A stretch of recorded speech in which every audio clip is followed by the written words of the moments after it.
નમસ્કાર મિત્રો ચણાના વાવેતર કરવાનું વિચારતા હોય તો એની અંદર કયા પાયાની અંદર ખાતરો નાખવા જોઈએ ખૂબ અગત્યની બાબત છે. પાયાના ખાતરો જો સારા નાખશું તો ઉત્પાદન પણ સારું લઈ શકશું. તો ચણાના પાકની અંદર 16 ગુઠાના વીઘા દીઠ ખાતરનું સિલેક્શન કરવું હોય તો એની અંદર 20-20-0-13 16 ગુઠાના વીઘે ખાસ કરીને 15 કિલો અને તેની સાથે સિંગલ સુપર ફોસ્ફેટ ખાસ કરીને 16 ગુઠે 20 કિલો એટલે આ બંને ખાતરો મિક્સ કરી અને આપણે પાયાની અંદર આપી શકીએ.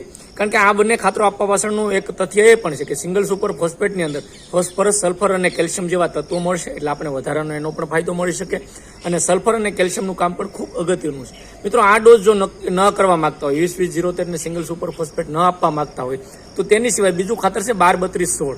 એ પણ એક વીઘે ખાસ કરીને 20 કિલો 16 ગુઠાના વીઘા દીઠ 20 કિલો સિલેક્ટ કરવું જોઈએ અને તેની સાથે સલ્ફર 5 કિલો પ્રમાણે મિક્સ કરીને મિત્રો પાયાની અંદર પણ આપી શકીએ.